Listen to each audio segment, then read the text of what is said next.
Oke, jumpa lagi dengan saya Yusuf dari nusadeli.com. Kali ini kita akan berbicara lagi di program Ngorek dengan salah satu tokoh di Malang. Boleh jadi sekarang ini dikatakan sebagai Ebes Arek Malang. Nah, Ebes Budi Fatoni ini adalah seorang begawan arsitekturnya Malang lah. Hidupnya diabdikan ke dalam konteks bagaimana sih perkembangan arsitektur di Malang, bagaimana lintas zaman dari dulu sampai perkembangannya di sekarang. Bahkan dia juga seorang pengajar di salah satu perguruan tinggi mengajar tentang ilmu arsitek. Nah, langsung aja kalau mungkin saya yang cerita banyak salahnya ini, banyak kurangnya data. Langsung aja kita temui Ebes Ya, Budi Watoni. ya. Apa kabar, Bes? Alhamdulillah, wa syukurillah. Ah, Anu lek masih. dari wong Malang, boys ilakes Woi, si lumayan. nakes pole. Monggo, monggo. Oke. Nah, Ya, ya, Bes, ya, monggo. semua orang tahu nih, orang yang Ya, paling gencar ngomong soal arsitektur di Malang, ini jenengan. Nah, ya, pasti orang juga ingin tahu, kenapa sih Ebes ini kok concern banget terhadap persoalan ya, tata ruang, arsitektur, khususnya di ya, Malang ini. Nah, mungkin ya, bisa diceritakan, Bes, ke teman-teman nih, ya. Bes. Jadi gini, kita memang harus belajar dari sejarah. Sejarah itu tentunya harus tidak sekedar dicatat, tapi adalah Oke. dipotret, diamati, Hmm. dikaji.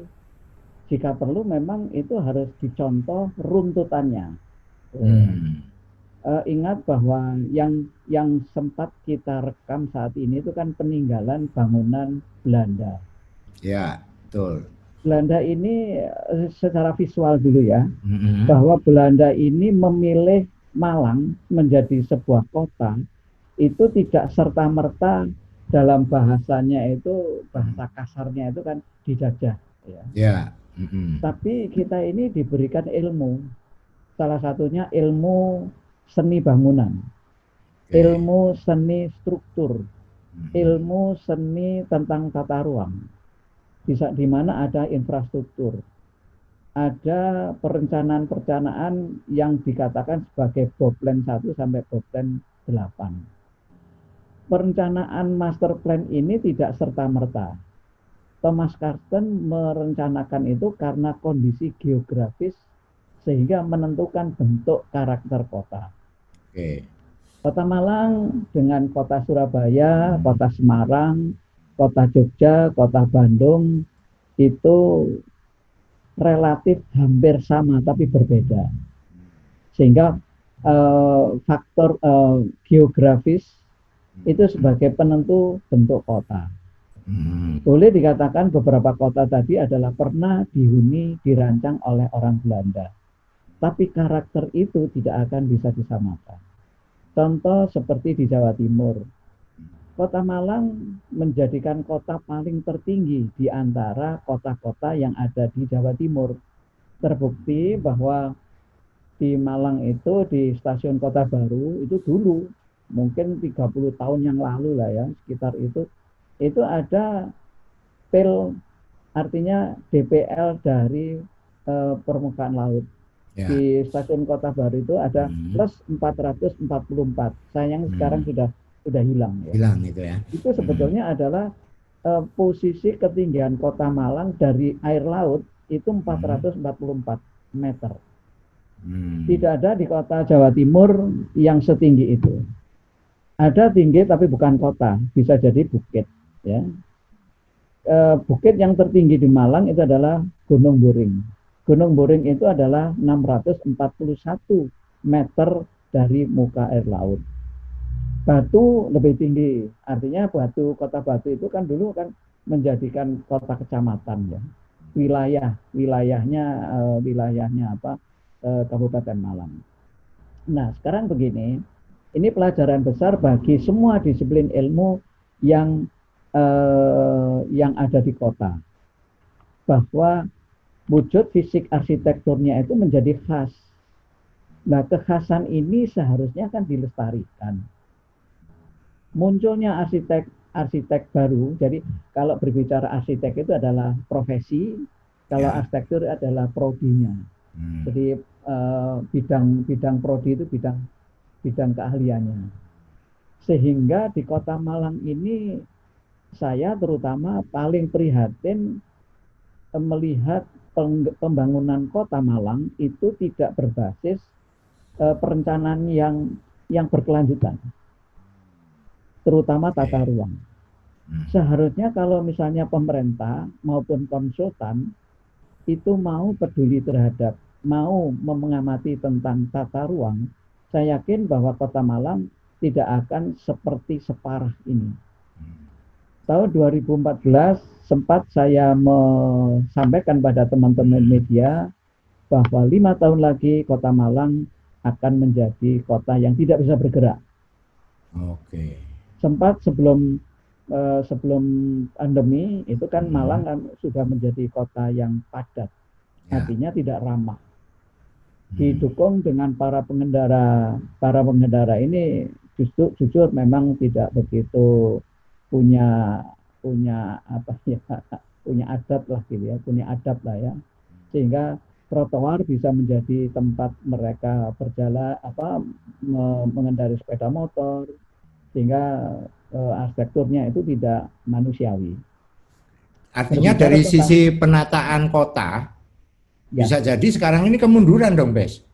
Ya. betul, karena memang tidak pernah ada satu riset yang namanya evaluasi purnahuni. Oke. Seharusnya itu harus dievaluasi sehingga perkembangan koridor-koridor jalan, eh, tata ruang itu harusnya kan sudah ada aturannya. Sekian meter persegi itu harus dihuni sekian jumlah penduduk. Ini sudah tidak bisa terkendali. Munculnya ini menjadi satu hal yang seharusnya itu sudah tahu. Jadi setiap 5 tahun itu harusnya ada perkembangan, tapi harus ada evaluasi.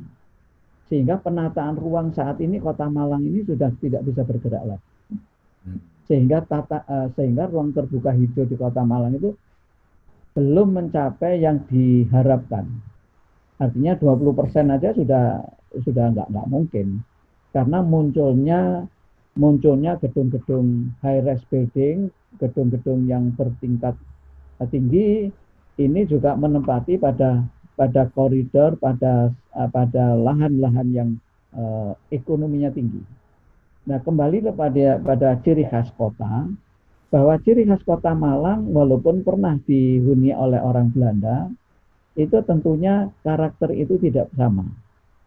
Kalau di Malang karakter bangunannya itu adalah Malang menjadi kota taman, sehingga banyak bangunan-bangunan itu lebih banyak bangunan hunian rumah tinggal.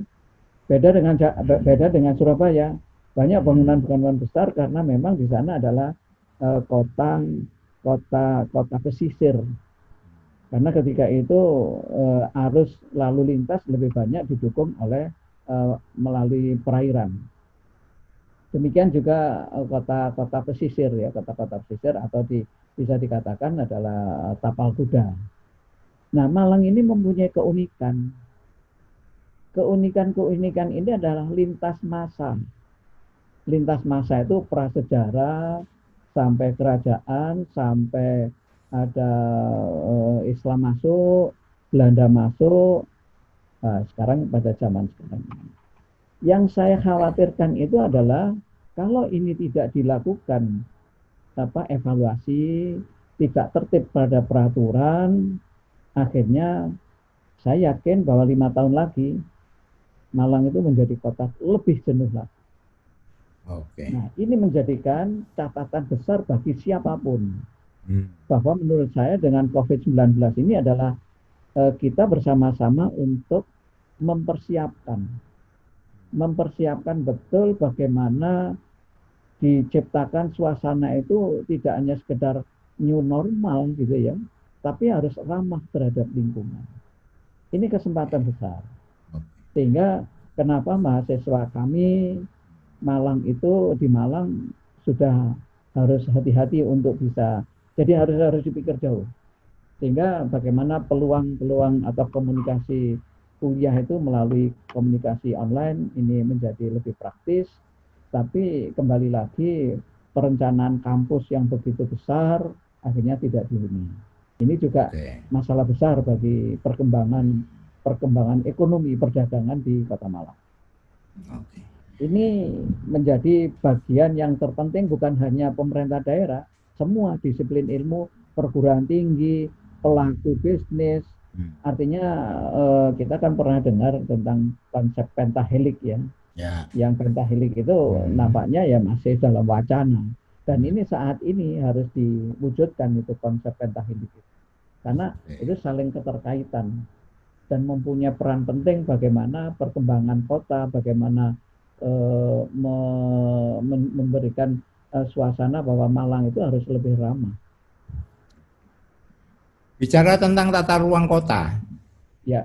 Nah, pasti ada konsepsi ideal, apalagi dengan sejarah panjang Kota Malang ya. Nah, konsepsi ideal, apakah ini tidak pernah menjadi acuan atau rumusan, taruhlah pemegang kebijakannya gitu ya, untuk bagaimana menata ruang kota ini menjadi sesuatu yang memang bergerak mengikuti sejarahnya, satu contoh gitu, atau gimana, Bes? Gitu. Ya sebetulnya teman-teman planolog ya perencana kota itu sudah punya itu standar-standar itu. Terbukti bahwa kota-kota itu kan mempunyai program ya, program perencanaan tata ruang lah katakanlah ya. Itu sayangnya dokumen itu hanya sebatas proyek, orientasinya proyek, bukan orientasinya program. Sehingga munculnya rumusan yang terakhir karena COVID-19 itu ada akhirnya kan menjadi komentar global bahwa yang akhirnya menjadi 50% penghuni ruang, tidak bisa sampai 100%. Karena memang sudah nggak layak. Coba sekarang contoh kasus perkantoran.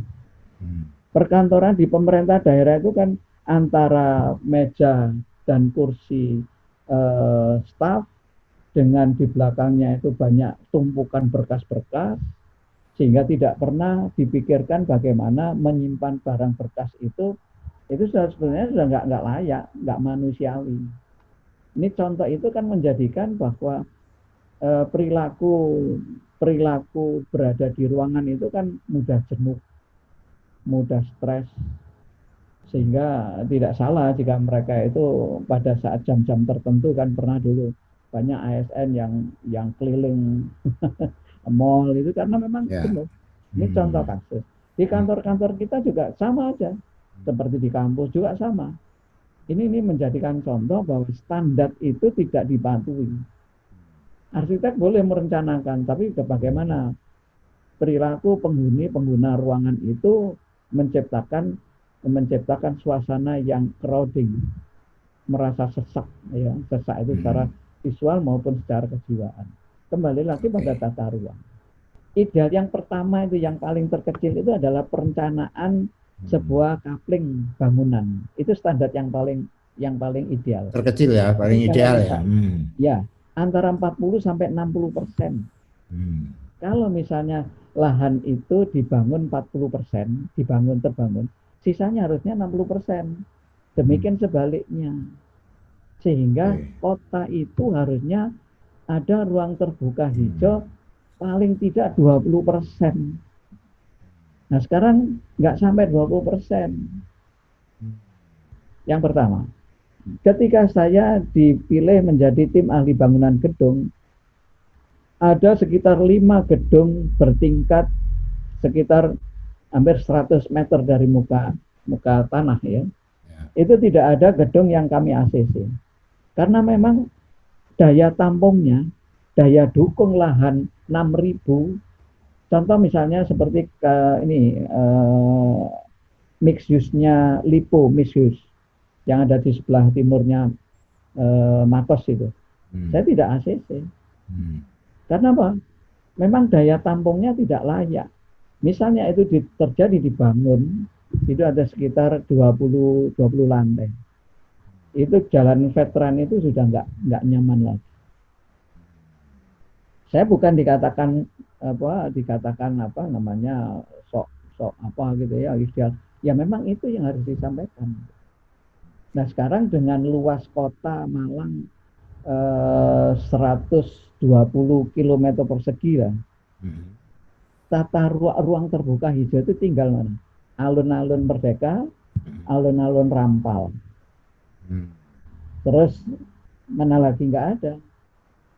Yang seharusnya di belakang museum itu adalah sebagai ruang terbuka hijau. Terus di situ dulu ada Taman Indrokilo, ada danau kecil, sekarang sudah menjadi rumah mewah. Gedung Pulau Sari, saya masih ingat gedung Pulau Sari itu kan bosem ya.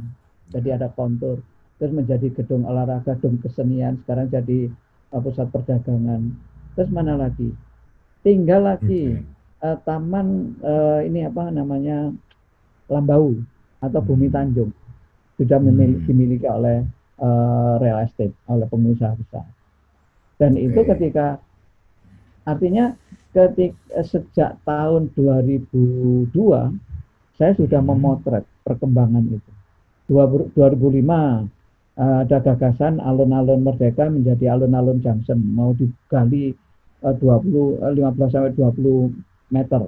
Itu akan dibangun gedung bawah tanah. Ini kan sudah kerusakan. Jadi bagian dari heritage secara tata ruang. Dan perkembangan itu terus. Ruang terbuka hijau di Taman Kunir yang istilahnya teman-teman itu Taman Kunir yang dimunirkan itu. Ya. Ketika itu saya juga menjadi saksi ahli dalam persidangan kasus Taman Kunir. Akhirnya pun lolos dipakai sebagai gedung kelurahan. Saya sempat menjadi saksi ahli. Saya boleh dikatakan kalah. Tapi saya menang dalam hal bagaimana menyampaikan bahwa ruang terbuka hijau itu punya dampak jika itu dibangun building, dibangun gedung sekarang. Sehingga ketika saya di tim ahli bangunan gedung, saya usulkan bahwa gedung itu harusnya sebagai pengganti lahan yang terbangun, itu dibuatkanlah vertical garden. Jadi bangunan itu ditutupi oleh tanaman vertikal. Tentunya bukan hanya itu hanya untuk mengeliminasi permukaan yang kaca, itu ditanami tanaman rambat, bukan tanaman artifisial, itu paling tidak untuk mencegah local warmingnya itu paling tidak sudah dingin lah. Itu salah satu solusi, tapi karena solusi itu masih wacana yang saya sampaikan, tidak ada regulasinya, ya selamanya gedung-gedung akan mendatang ini tidak akan terselesaikan bagaimana pengurangan ruang yang tadinya terbuka menjadi terbangun, sehingga lingkungan sekitarnya itu saya yakin pasti akan berubah iklim. Oke, Bes. Kalau dilihat dari apa yang Sepian lakukan ya, dengan saran, dengan tindakan, dengan knowledge, ilmu pengetahuan tentang bagaimana mengelola arsitektural bahkan tata kelola kota Malang. Ini kan kelihatannya banyak deadlock-nya nih sama pemegang kebijakan. Nah, kira-kira komunikasi apa yang bisa menjembataninya gitu kira-kira, Bes? Sayangnya 10 tahun terakhir ya, bahkan lebih, itu tidak pernah ada namanya seminar atau diskusi tentang arsitektur perkotaan. Ini sayangnya di situ. Jadi tidak pernah ada satu gagasan, satu diskusi bagaimana memperhatikan kota. Yang sukanya itu adalah seminar-seminar yang lebih banyak kepada tidak menyentuh fisik. Boleh peraturan boleh, hanya produk hukum. Tapi siapa yang mau dihukum ternyata di depan mata. Dan ini tidak jelas. Ini sangat disayangkan. Boleh, artinya begini, pentahelix itu seharusnya bisa diterapkan kok. Karena teman-teman kampus itu butuh tadi pertanyaan Bung Yosef tadi, itu adalah bagian dari apa yang sudah dibuat riset, apa yang dibuat tugas-tugas akhir mahasiswa itu mampu sebetulnya untuk diimplementasi. Tapi semua dokumen itu adalah dokumen-dokumen mati, dokumen hanya untuk tertib administrasi. Misalnya konsultan pun cukup ditutup, yang penting proyeknya selesai. Tapi tidak pernah ada satu publikasi bagaimana kota ini ke depan. Oke. Saya seringkali mengikuti webinar oleh teman-teman Jakarta, Bandung, dan Jogja, karena kami di pusat itu sebagai salah satu membernya Green Design Community. Karena teman-teman sampaikan, kita ngobrol di tempat gitu ya, kami itu sudah buat buku, kami itu sudah punya kedudukan ilmu, tapi mendampingi kota Jakarta itu gagal. Terbukti apa? Banjir.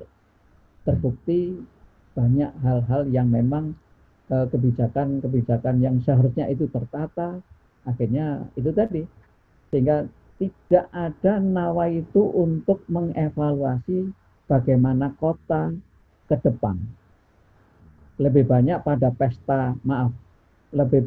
pesta-pesta yang tidak menyentuh bagaimana kota Malang ini ke depan.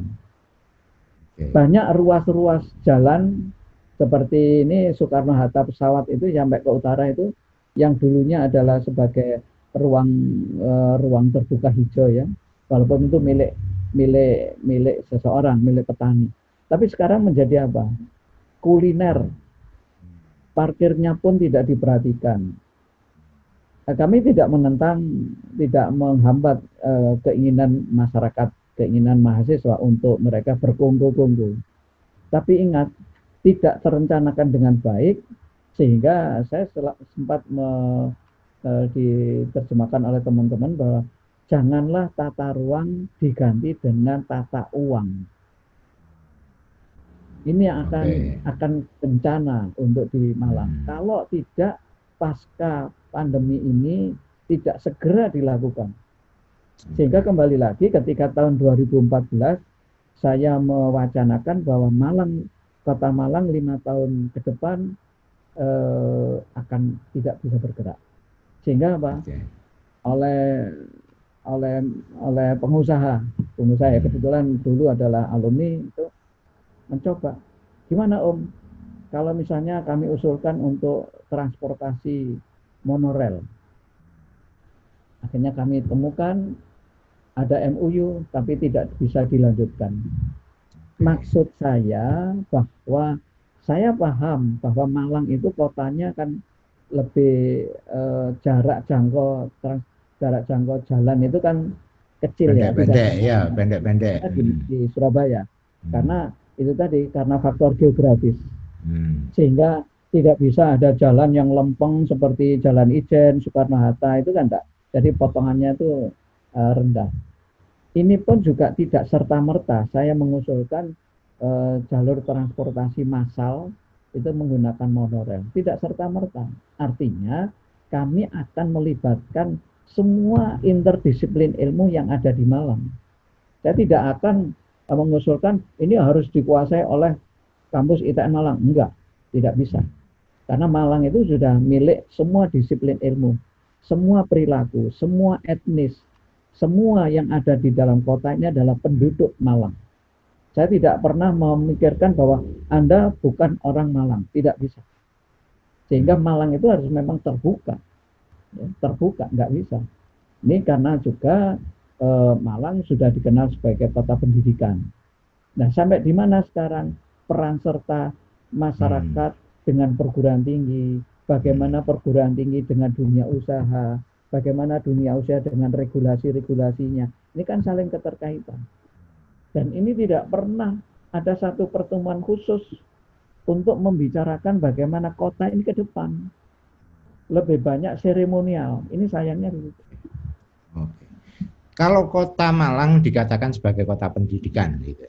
Ya. Artinya ini sudah terkenal gitu loh, kota Malang sebagai kota pendidikan. Tapi dalam prakteknya atau dalam konsep kenyataannya seperti itu, ternyata hubungan komunikasinya dengan otoritas pemerintahan, otoritas kebijakan lemah, gitu kan. Sehingga taruhlah dalam satu kasus kita bicara tentang Kota Malang, tata kota dan macam-macam, ini banyak pengabaian. Nah,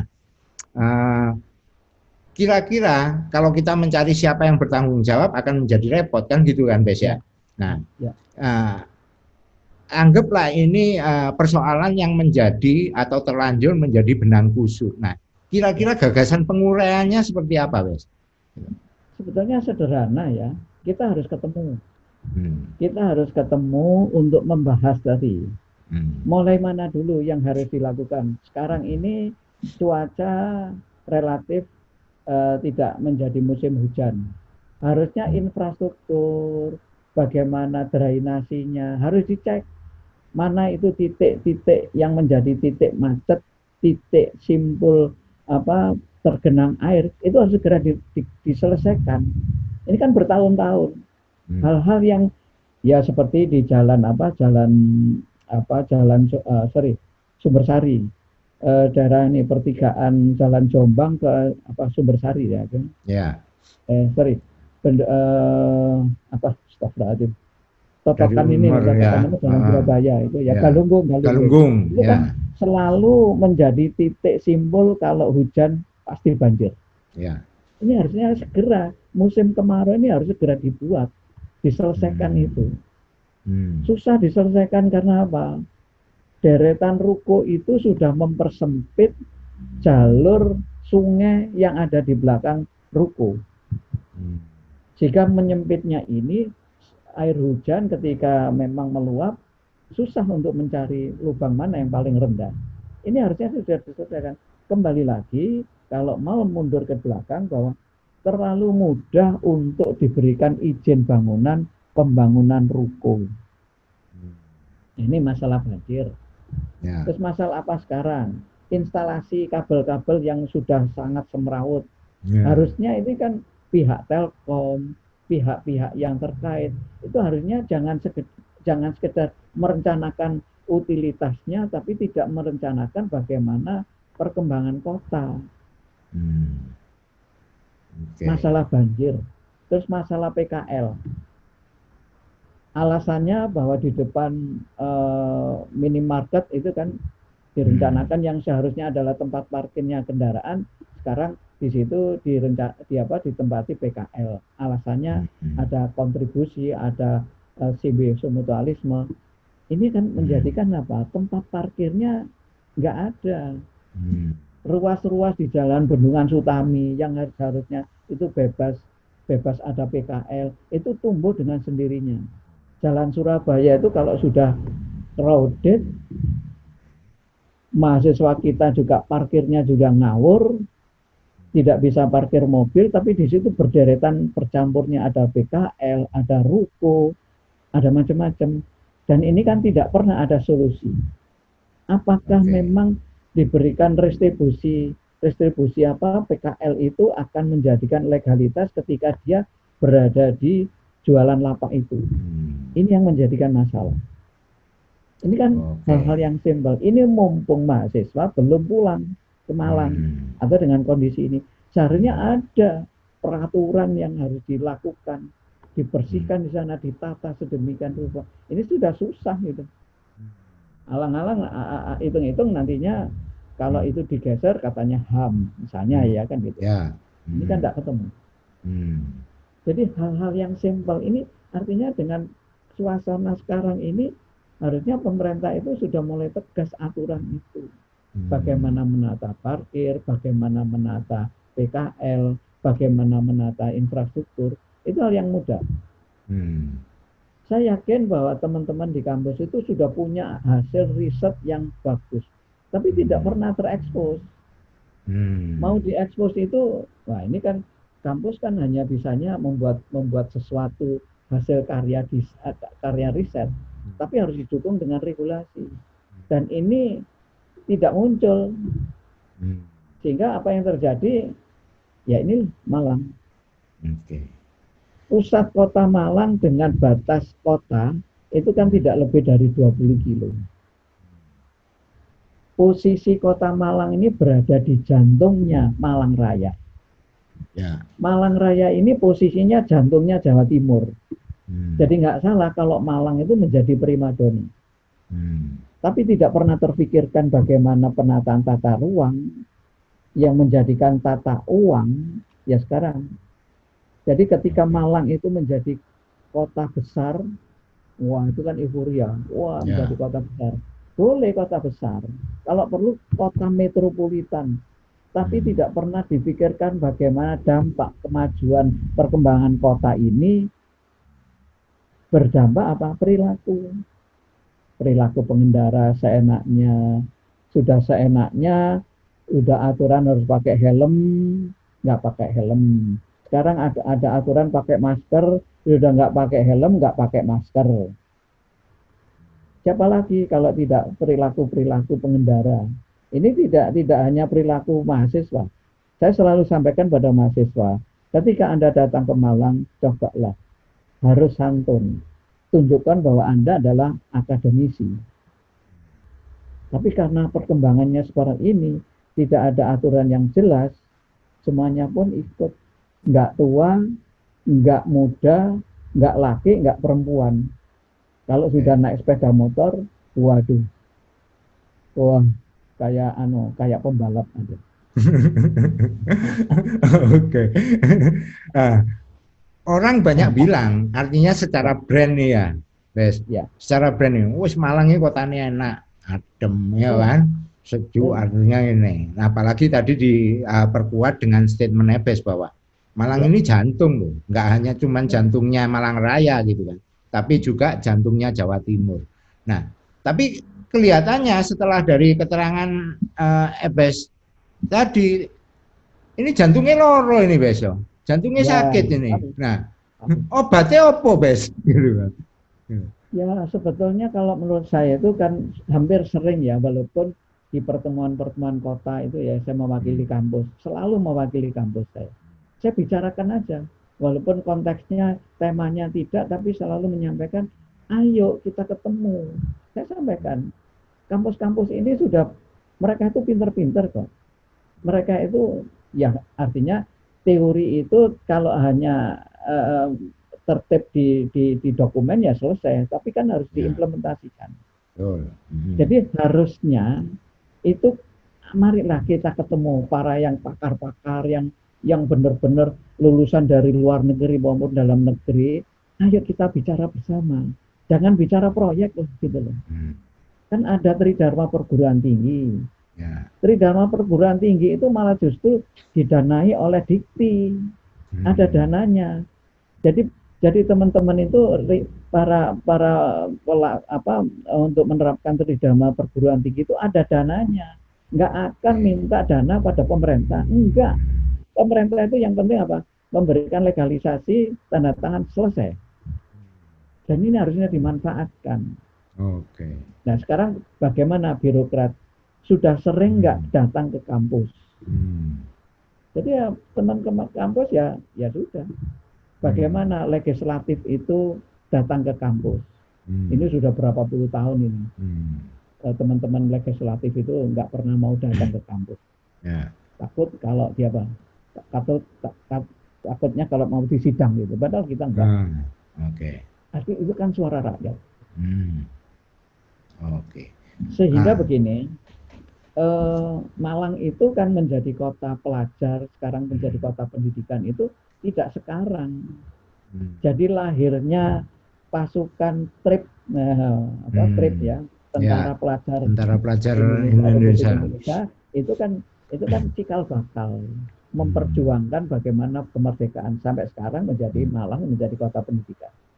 Jadi selalu saya sampaikan Malang itu kan dulu kan terkenal sebagai kota Tribunacita, ya. Tribunacita adalah kota pendidikan, industri dan pariwisata. Akhirnya saya singkat, Malang itu menjadi kota pendusta. Kota pendusta ya. Kota pendidikan, pariwisata, pendidikan, industri dan pariwisata. Ini kalau tidak diterapkan, padahal ini mudah sekali. Pendidikan perguruan tinggi ada. Mulai dari TK sampai S3 ada. Oke. industri. Ya, Industri apa aja di sini ada. ya. Lebih banyak industri adalah Hmm. industri kecil ya. Ya. Tapi kan kreatif ya, Hmm. menjadi kreatif, menjadi kota Industri kreatif. kreatif Terus kan itu. pariwisata. Hmm. Malang Malang paham bahwa Malang itu tidak punya pariwisata. Tapi Hmm. yang dikenal kan Batu, sudah Patut Hmm. Malang. Ya. Kabupaten Malang ikut Malang, Hmm. ya artinya Hmm. Malang, branding Malang ini. Hmm. Sehingga munculnya kampung-kampung tematik ini adalah karena memang menurut saya kampung-kampung menjadi destinasi wisata itu sebetulnya nggak siap, Hmm. infrastrukturnya Oke. nggak siap.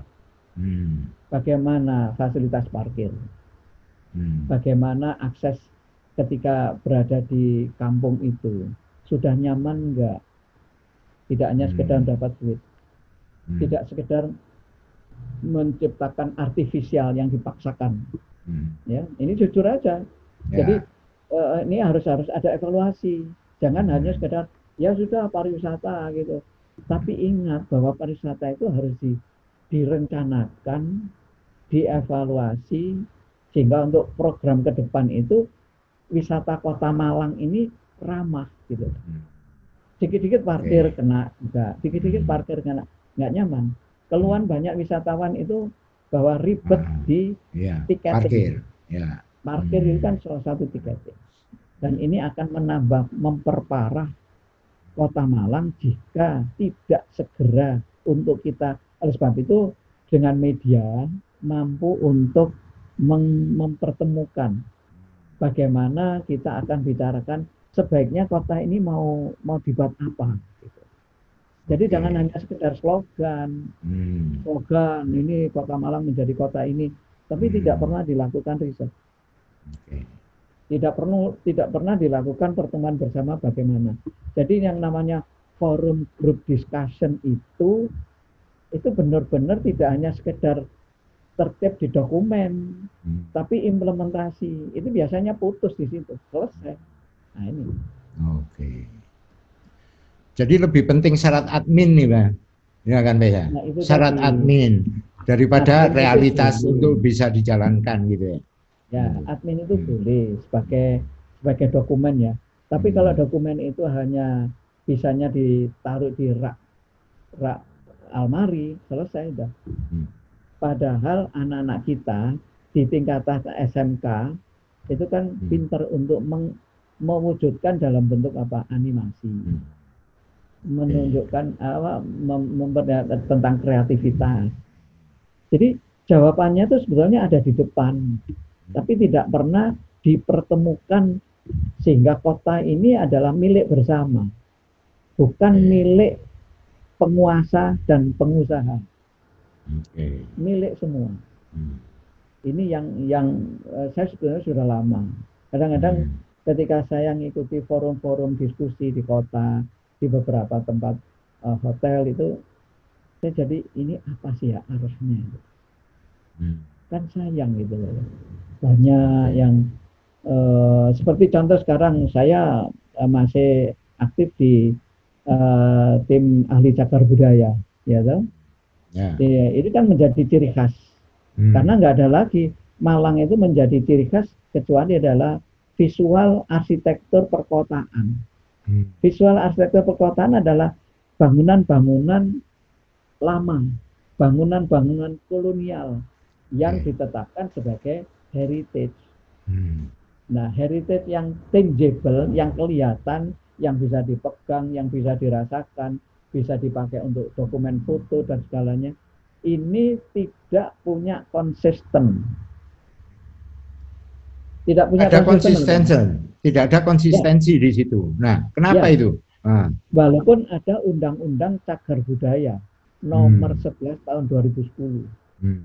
didukung dengan Perda Cagar Budaya nomor 1 tahun 2018. Hmm. Oke.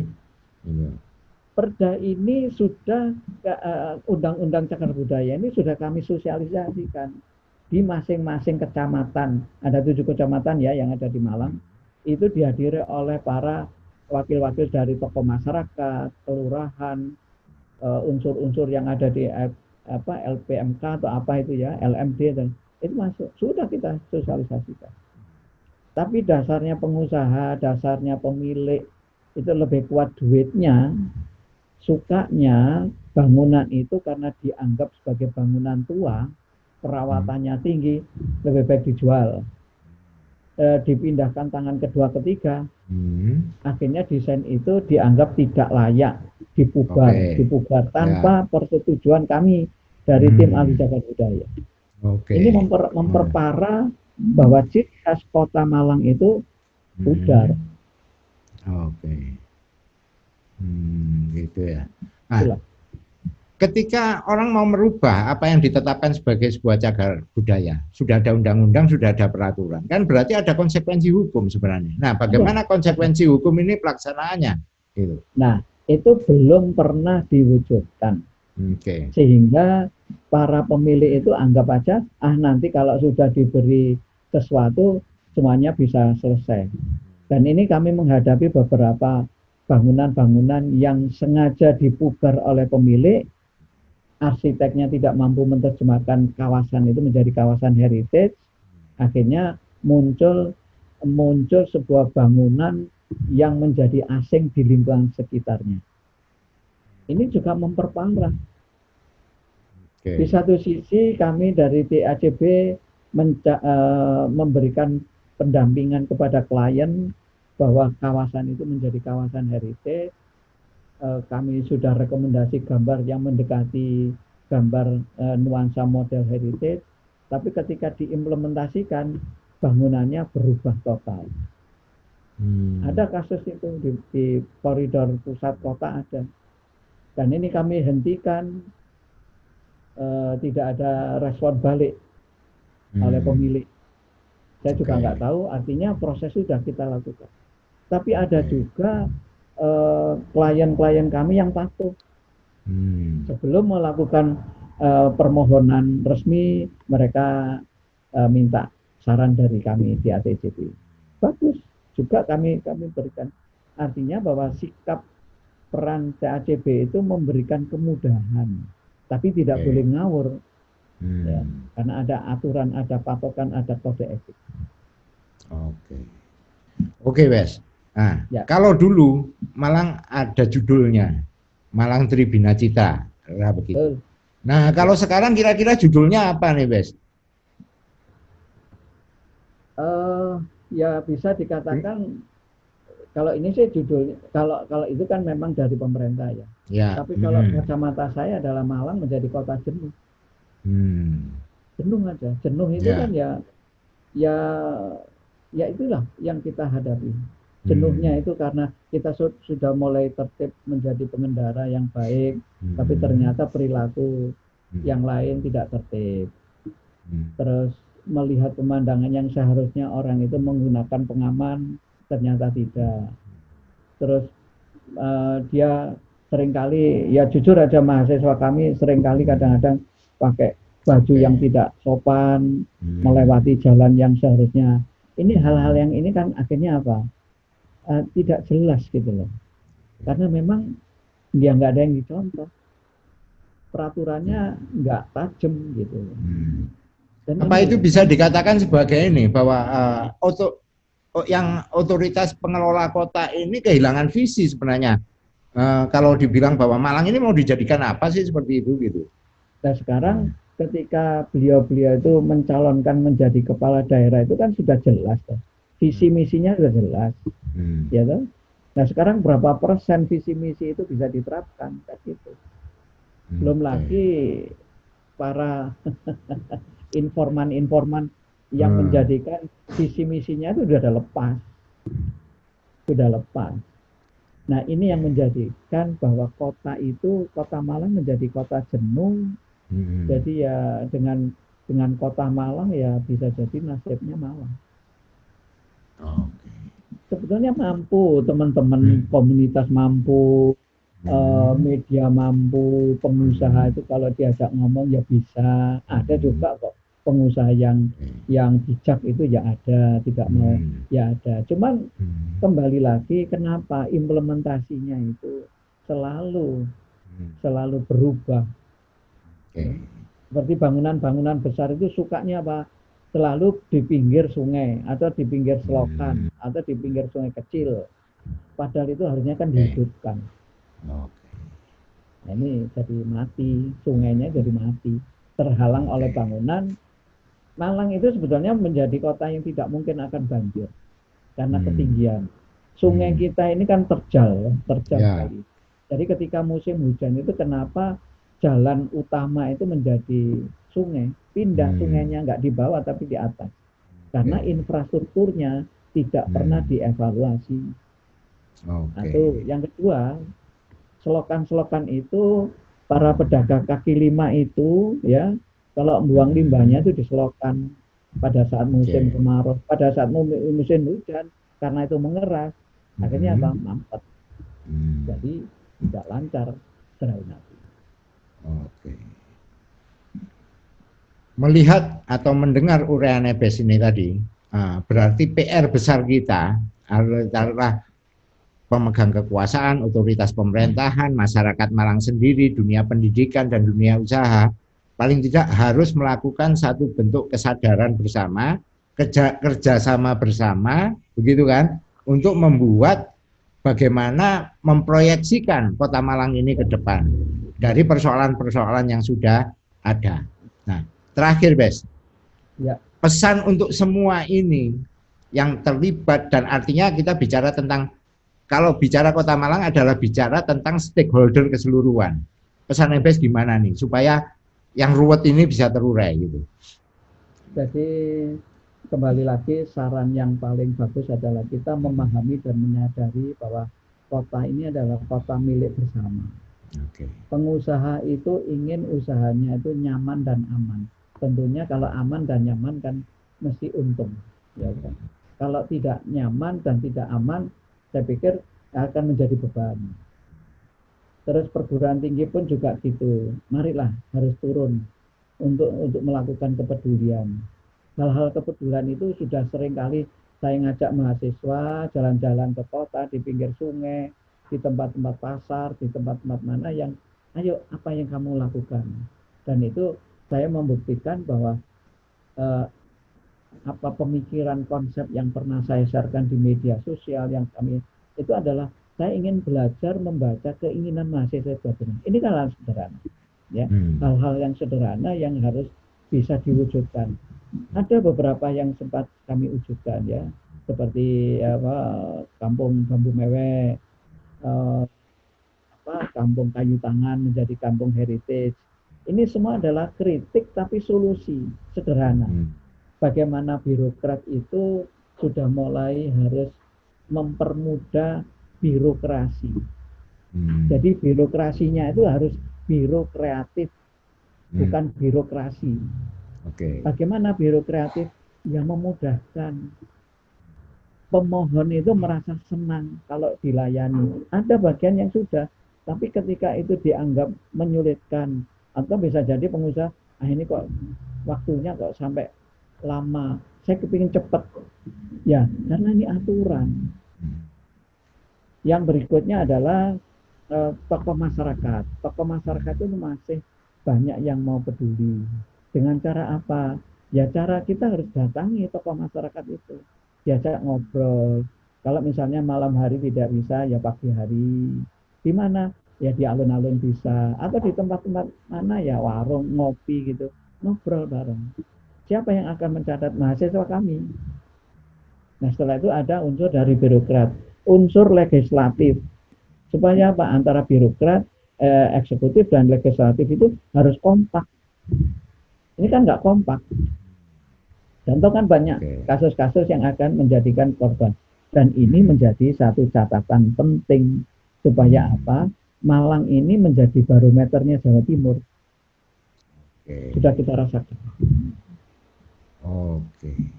Berarti untuk supaya Malang menjadi enak, bumbunya ini kan sepepek ya. Tinggal diulek bareng gitu ya. Bumbunya lengkap, tinggal diulek bareng, dirasakno bareng supaya enak. Ngono ya, gitu ya. Oke, terima kasih. Dialog yang sangat bernas, gitu kan. banyak ilmu, banyak ini kenyataan yang harus kita hadapi bersama. Mudah-mudahan ke depan ini menjadi pelajaran bersama juga gitu ya. Ya. Oke, matur suwun Bes, selamat malam atas Sip, uraiannya. Ya, Oke. oke. Sip. Assalamualaikum. Waalaikumsalam.